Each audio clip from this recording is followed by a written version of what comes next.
I'm Duncan McLeod, and this is TechCentral. I'm joined now by Alen Ribic, one of the founders of SweepSouth, the on-demand home cleaning company, which last year attracted a big investment from Naspers through its Naspers Foundry Startup Fund.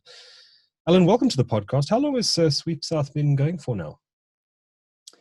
Thanks, Duncan. Thanks for having me on your show. SweepSouth has been going now for about 6 years. Mm-hmm. Obviously, we're a husband and wife team. Started with Aisha Pandor, and it really came out of the personal needs basis. Yeah. So that was my background is computer science. Aisha's was prior to that was a bit of business consulting and human genetics, which is obviously quite far removed from what we were tackling here, but brought in a lot of expertise of seeing things through to the end, etc. A lot of those kind of expertise that were very helpful for getting us to where we are today. We were just discussing before we started recording that, actually I was trying to figure out how to pronounce your surname correctly, but you mentioned that you are an import to South Africa. When did you come here and why? Yeah, so I came to South Africa in 1993, actually. So just before the South African democracy came into the picture. So I came from a country that at that time was called Yugoslavia. They got broken up into more pieces, into Croatia, Serbia, and Bosnia, and that. So there was a civil war there, and my parents had some close friends that immigrated to South Africa just around that time. And due to obviously the commotion at the time, it was a matter of like, where are we going to go as quickly as possible? And this was the destination. And my dad used to like to make a joke to say, well, I want to go as far as possible from where we are right now, because this is really, really bad. That was his joke. Yeah. But I think he picked a really good place. You couldn't have picked a better place. Yeah. Great, excellent. I actually know a lot of people who came to South Africa around that time from the former Yugoslavia, and quite a few of them work in the media industry in South Africa. Of course, the editor of the Daily Maverick, Branko Brikic, is. I've met him, great guy as well. Yeah. Yeah, cool. So, as you mentioned, you founded the business with Aisha Pandor, who is your wife. It's perhaps somewhat unusual in the startup space to have a husband and wife team running a startup business. Not totally unheard of, but unusual. Does it change the dynamic at all compared to other startups? Yeah. So, the key thing, Duncan, for us was that we had complementary skills with the real problem we were trying to solve. I think that's something great to start from. Complementary skills in that, because I already trust this person, I would trust them with their expertise on what they do. And of course, if Aisha wants some input from me, that's fantastic, and I provide it. But, the lack of that overlap is fantastic, because I think it enables you, in a true sort of tone to startups, to move really quickly and trust that person to do do their part. So in our context, it would have been, on the computer science stuff, at those early stages, I'd be building everything, from a engineering perspective. And Aisha would trust that, but she wasn't blind to it either. She would actually take the time to learn a programming language and understand it. And why so? So she could understand what efforts go into it and what's involved. And I would do the same thing, vice versa on the business side, and learn a bit more about, let's say, finance, where I would be, not as strong, of course. So these kind of things landed up being where we actually, as people, became better at what we do, not only in our expertise, but in these other areas that affect, startups in general. Yes. Okay. So that's a huge plus. And that's how we've sort of approached it. Yeah. Okay, and it's working relatively well. How do you divorce work from pleasure? So Duncan, the answer is I will tell you on paper what you do, and then I will tell you we don't do it. And that's the difficulty. The book will tell you, follow these steps. But the reality is, it was very hard. I think that's probably one of the hardest things that we've had to learn along the way to practice, especially for the fact that we have now 3 kids. And when we started, we had 1 kid.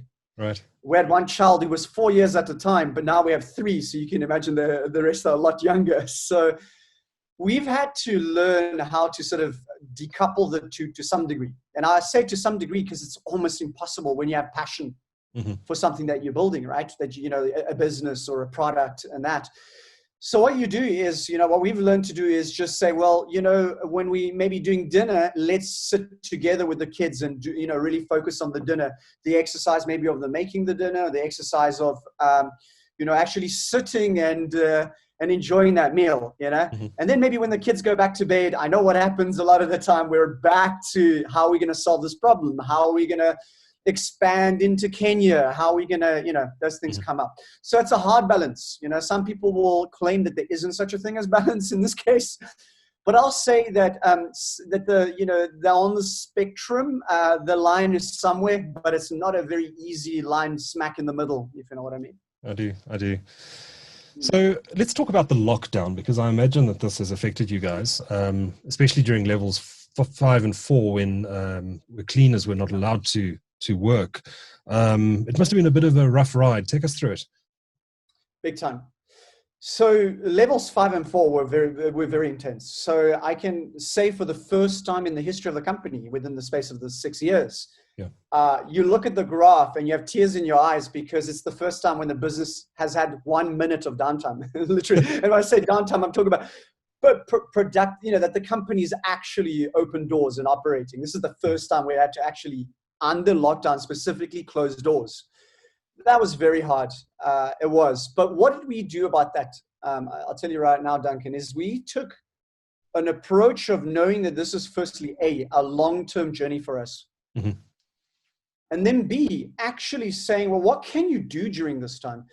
And the obvious thing is that if you love this product you've been working on and solving a real problem between two sides of the market, you know, the obvious thing in our head was like, go ahead and improve that product more than you could during operational time. Because now you have, you know, at this count, we had like about 62 permanent staff members, you know, of which a good number could not be doing anything, you know. And I'd like to also say that we haven't had a need, you know, luckily to downsize staff or anything like that. So what we opted for is repositioning the team to help us on building out this product during this time, you know, improving it. So the fantastic thing about this was that, and we timed it right, as we went into, you know, level 4, the doors opened up to some degree.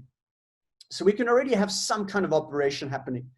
And that would enable us to test the product changes that we put out to see how those are being affected. So by the time we got into level 3, you know, you could see, oh, level 3 is really seeing the benefits of these, you know, changes. And some of these were quite fundamental, like, you know, scaling up our outdoor services. So like your gardening and that kind of stuff. You know, really spreading across the different cities, enabling it within our native app, etc. So that was it was a fantastic time to sort of dig our heads down, know that this is going to blow over. It's not going to be around forever. It's not to say it's going to come, you know, things are going to be the same. But, you know, it gives a great opportunity to focus. Because during, you know, I think times when everything is happening at the same time, the attention can be split over a number of things. And here, that ability to really have razor-sharp focus is maybe the benefit, and that's what we harnessed during this time. Yeah, clever. You took advantage of it. Now that we're at level 3, is everything back to normal? Yeah. So within the first week, we had about 60% of our business back online, fully online. So and that was within the first week, and the things are still trending very much in the direction they should be in terms of growth, which is good. So there is still the impact of economy and the fact that lockdown 3 does not mean no lockdown, right? And rightfully so. We're also supporters of understanding that it's not just go back to business as usual, you know. So the key thing there, you know, with level 3 for us, Duncan, is one of the key things is still trying to be responsible, you know, in terms of knowing that level 3 is not just some you know, enforced thing for no good reason. There's a very good reason why it's in place. So we got to somehow play the right thing here by saying, you know, being responsible, but at the same time seeing how we can continue to grow. So one of the key things that we did there was actually using technology and the app that the sweep stars have, the cleaners have. We introduced a course that they would have to go through. Okay. And that would have to then obviously do a test to answer the right questions. In terms of explaining how sanitization cleaning works and how cleaning should work under these circumstances of COVID-19. So that was a big factor. So all the cleaners at the moment on the platform are actually, trained in that and have done the course and have been tested. And therefore, it just enables them to be more, responsible in terms of how do they go into people's homes. And I think as things get more progressively relaxed, obviously it will have a greater impact, and I think positive impact on business as well. Yes, I was actually but it's really positive to see the first weeks after the. Yeah. Okay. I was actually going to ask what level of support you were able to provide to the cleaners during this period. I'm guessing not financial, but you must have been able to use the app to keep people informed about what's happening and getting ready for returning to work. Yes. So Duncan, so it's actually yes there's actually two parts to this. We did exactly that in terms of within the app informing what they need to do, letting us know if they're having contracted the virus or anything like that, and us assisting with that. But actually, we went a step further than that. We created the SweepSouth Foundation during this time.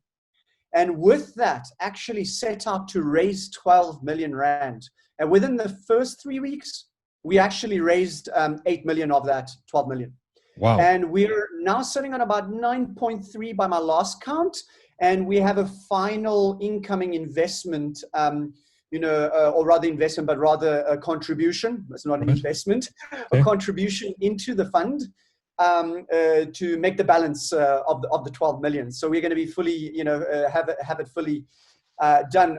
So far, we have actually paid out about the 9 million of that fund already to the sweep stars. Wow. So what this means is that people who cannot go to work have actually managed to continue paying, for the basics, for the food, etc. So I think that's a big one. That's pretty amazing. So where was how did you do this fundraise, and was it mainly from a few deep-pocketed individuals who supported it?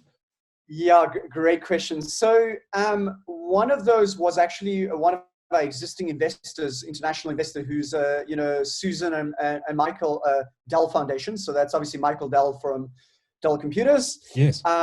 They were very intrigued. So they invested recently in SweepSouth, with Naspers that you mentioned, Duncan, earlier in the last round.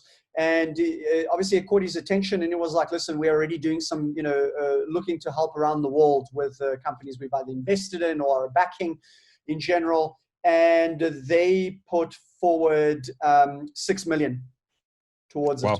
Wow. And so yeah, it's a sizable chunk.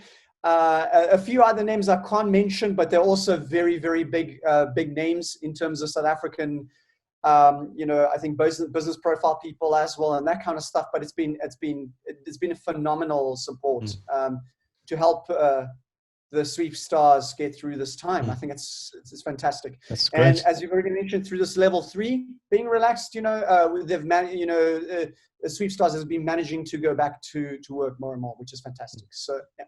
Excellent news. So I didn't even realize that Michael Dell was an investor in SweepSouth. Yeah. So you've got some pretty heavy hitting investors behind you. I mean, Michael Dell, Naspers, it's pretty impressive. That's pretty great. Yeah, thank you. Pretty impressive stuff. So as I said, a year ago, as I mentioned earlier, you got a 30 million Rand investment from Naspers. What has that allowed you to do, and what's happened since that deal was announced? Sure. So one of the key things we've managed to do with that is, start with our expansion, international expansion. So in December, we launched Kenya, and with our core product. And then beyond that, we obviously started doing our layout into looking at markets like Brazil. Then obviously COVID struck, and then we've had to revise that a bit in terms of what we do there. But what else we've done during that period as well was a big push on SweepSouth Connect, which is our multi-service marketplace by which professionals can offer their services to consumers within the areas they wish to work in. Mm-hmm. So that's been a big push recently as well. And with actually under the light of COVID, it's actually seen fantastic demand too. And naturally, because I think people are in some ways either stranded, that they might not be able to go directly to consumers, so they can offer their service remotely. And if they can, let's say people like electricians or plumbers, they still need to go out, and they do. They certainly are looking to add more, good hot leads and consumers to their base. So, those are some of the highlights. Maybe one more to mention is the outdoor services. We spoke about outdoor home services that's very closely married to our cleaning service. So it's basically gardeners, pool cleaner, etc. Okay, fantastic. Well, let's delve a little bit more into SweepSouth Connect. So it's any profession that can connect through the service, be it a plumber, electrician. Are these typically professional services that you'd use around the house? Yeah, correct. And starting there, because our domain at the moment is very, very strong in the sort of a home space. Okay. So we're sticking to that. We're sticking to what we know. We know people's homes, and that way we are offering services that very much lend towards that, expanding on. And this was also very much driven by the customer communication to us in general. Customers have been demanding this sort of services to say, well, you're already a trusted source into my home, with home cleaning on a weekly basis. And that's great. But then why not extend that to the gardeners? Why not extend that to maybe less frequent services like plumbers, electricians, and that would be very suitable for solving a problem that happens to come about now and then? Okay. So, yeah. So is this a separate app that you use, or is it all through the SweepSouth app? Yeah. So at the moment it is. It's kind of, I think the analogy would be kind of like Uber to Uber Eats, that it's integrated. It is a separate app. And the reason we chose that for the time being was that the two platforms work quite differently. Mm-hmm. And from a UX perspective, we wanted to think about that problem over a longer period of time before committing to what does that look like within a single app. Right. So starting point, separate app, also native app, leveraging a technology that we've been building along the way, but separate for the time being. Yeah. Okay. Now the professionals who offer their services through this app are vetted. What does that mean? Is SweepSouth doing that vetting itself? Correct. So the vetting includes things like identification, proving that you are who you say you are. Then the proof of your either certification or basically your background in terms of skills and that kind of stuff. So if you've had to study something particular for a particular field, right. We would then look at those and verify your credentials, exact qualifications, exactly. Mm-hmm. Okay. So it's a range of those kind of things, and then also looking at references and those kind of things. So to us, it's always been a tradition with SweepSouth to delve into those details a bit deeper, because we believe it's not just a matter of, hey, I've discovered someone, but you want to make sure that if you've discovered we've looked into that background in a bit more detail to understand their background in terms of skills, qualifications, etc., and those factors that are important. Okay. Yeah. And do you then have a user rating system so that professionals will rise up the ranks and perhaps be surfaced earlier or higher up than others who get lower scores? Yeah, exactly that. Mm-hmm. So that's what we call it, like ongoing vetting, right? Vetting is like a starting point, but the ongoing vetting is having the two sides to be able to communicate their experience with that person. Yeah. So from both sides. So consumer to be able to say, hey, this provider has been fantastic on this part, but maybe this part they could improve on, which is good to know. And on the consumer side as well, they were asked for a quote, but they might have not disclosed half of the information. That could be very problematic for certain industries if you have to drive out. So that's good to know. So that way, people are held accountable by the fact that they have to act truthfully as possible to disclose information, because that in the end is going to be information shared with other members in the marketplace. So I think that's important. I suppose there is a risk that criminals will see this as an opportunity to get into people's homes. Have you seen that at all on the platform through the cleaning app or through this new service, and how do you deal with that? Yeah, so I think maybe the starting point is actually to say is that problem is obviously would exist on no matter what you use. So, that could be a search engine or online classifieds or whatever it is. But what we do additionally to that is exactly the vetting we mentioned. So we look at all of those kind of details before, and to quite a degree that even when we look at references, when we phone up references for providers, we actually look at what the general consensus is. And if we find the consensus is below what we believe is a good entry point to our marketplace, then we just don't even actually list that profile. So it's quite, it's quite detailed in that sense. So by having those kind of factors, we've already gone over and above what exists already. And then what we also do is look at from a anonymous data perspective, look at for anomalies and those kind of factors as well, and try to learn from what kind of patterns we're seeing. So if we see funny patterns that are actually communicating, that are being classified as some kind of a bad behavior, using these kind of machine learning principles that we're doing in-house, we can pick up on these before they actually lead to something bad as well along the way. Oh, wow.